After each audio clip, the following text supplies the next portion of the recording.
Alright, so today we have the challenge of turning our recently acquired 50% sulfuric acid into 98% or so sulfuric acid.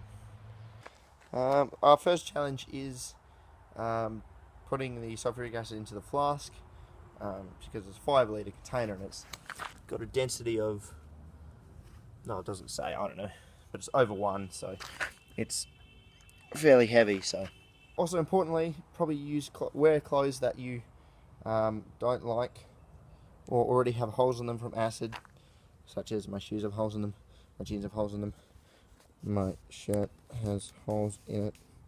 Where is it? There. So, and they're all from sulfuric acid at some point in time anyway. Not that it splashes on me, but if you're doing, I don't know, something that involving sulfuric acid and it's bubbling, then it's quite often little droplets of sulfuric acid just go in the air and they eventually wear through the clothes. So, like, I've never actually been burnt by the acid before, my skin, but my clothes do just tend to fall apart on me after being worn in the lab for a long time, so, or a short time really.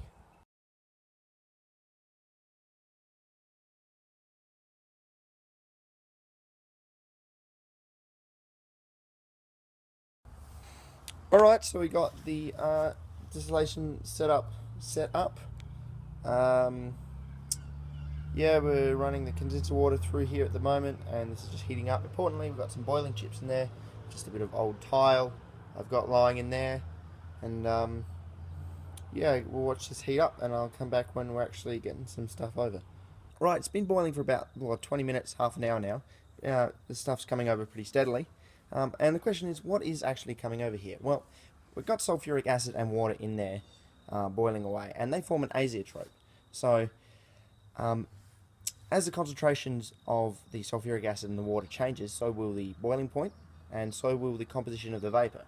So I have here some lovely graphs, and we can see that when we started at a concentration of 50% sulfuric acid, the temperature boiled at was about 120 odd, and the concentration of vapour is about, where are we, 0. Yeah, it was really, there's not any sulfuric acid coming over the vapour. But as we increase the concentration of the sulfuric acid, so now I'd say we're at about 70 odd. The temperature rises to about 150, and we start to get some sulfuric acid in the vapour phase. How much is it? Well, it's not much, and it's not worth saving. So I'm really going to throw this out because it's really mostly water. We can check get out our Chemplayer pH paper and show that we aren't just getting straight water coming over. It is very acidic, but it's still 2% sulfuric acid in there. It's just because the sulfuric acid is a very strong acid. We will keep boiling until my heating mantle can't heat it anymore, because as you see, as we're trying to go all the way up to the azeotrope of 98.3% sulfuric acid. So by the time we get to about 90%, it's at 250 degrees, the boiling point, which my heating mantle, I reckon, will stop at that point. I mean, my rudimentary knowledge of Chinese tells me that will probably stop working at 250 degrees. Yeah, I actually have no idea what that says, but I doubt it's helpful. And so at that point, we're going to have to go to get it from 90% to 98%. We're going to have to use something else to heat it. And at that point, it's worthwhile collecting the stuff coming over, because at 90% the stuff coming over, if we go from 90% to like 98%, and collecting the stuff, it's not fully concentrated stuff, but it still has a concentration of about somewhere between 10 and 70%. It's the concentration rapidly rises, so we can collect some more dilute sulfuric acid that's worth saving, because it will be about 30% before finally switching out and collecting our 98.3% sulfuric acid when it's at that stage. So we'll keep running this. This is boiling run pretty well. It's at a temperature of about 120, and I know that it should be higher than that. So it's either a fault of the thermometer, but I have a feeling it's sort of condensing in this bit here, and then the water's running back down and sort of cooling the thermometer. I don't quite know how to stop that apart from wrapping foil around there and trying to get that bit heated up so the stuff doesn't condense there. But yeah, we'll keep running this until my flask can't take it anymore. Don't worry about the yellow colour because we're going to be stilling it over anyway, so it should all come out clear. Alright, so here's our setup for a more high temperature distillation. Now, we're distilling over something at like 300 degrees or more. So the cooling fluid being water isn't a great idea for something that high temperature, just because it's, you know, it's 20 degrees, and that's a huge temperature difference between the condenser, which is just there, and then the reaction flask. Also, the fact that concentrated sulfuric acid has such a violent reaction with water sort of makes me a little worried. But I mean, the condenser's not going to fail, but I mean, if it does, it's, you know, it's instantly steam, you know, and a very, very violent reaction. Not that I think my condenser will fail. Anyway, what I've done instead is I've rigged it up to, I've got an air compressor here. I'm going to check it on, hopefully the compressor doesn't go on, so I can actually talk to you. This is running through. I should have a better adapter, but I can't find it. And then that pumps air straight through the condenser, and that's coming out there. And I can adjust the yes. It's a nice cool breeze, and that being an air condenser now will should still take heaps of heat out. So obviously I'm using a sand bath for this, on a gas stove and a sand bath. Some people use oil baths for it, like mineral oil or just you know, some other oil, but we're reaching sort of the upper limit of oil baths. They reach a sort of a point called a smoke point, which is when they start smoking off heaps. As far as I know, you know, this will hit that point, so it'll be a little bit unpleasant. Though I could go that way, I just don't have that much mineral oil. One thing about sand baths though is they are so slow. This has been half an hour and there's just been nothing happening. It's just taking ages. It's just sand just does not have a great conductivity, and there's a lot of sand, a lot of liquid to heat up. Okay, everything appears to be going pretty nicely. It took ages to get going, but the air condenser appears to be gone alright. I had quite a bit of white smoke coming out of these joints. Some of these joints weren't sealed very well. I guess, you know, this is the cheap glassware finally showing, but I didn't really grease them either, so that's probably an issue. I should do that better. But it is, sulfuric acid is condensing. This is obviously not the 98% yet. We'll observe that as soon as it starts burning holes in paper. We'll swap out a new flask and start collecting.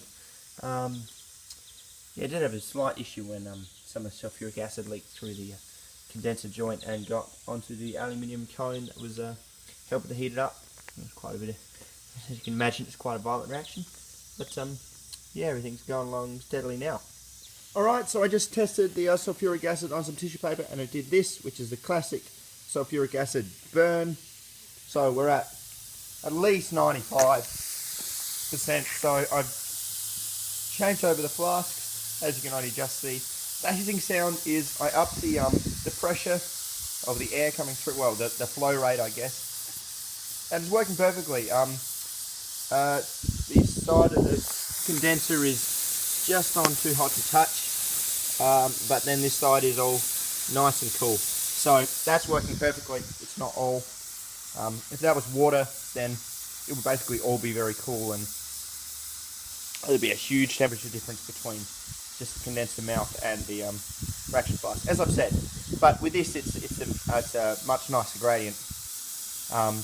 Also, the air coming out of this outlet is nice. It feels nice, and it's also helping to blow away any sulfuric acid fumes. I mean, because every so often it sort of leaks out of that joint. That's the compressor turning on. It does that every 5 probably about 8 out of 10 minutes.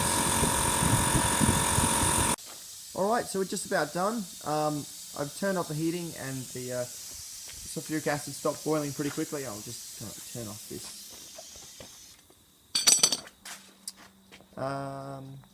Yeah. So I mean the air condenser worked really well.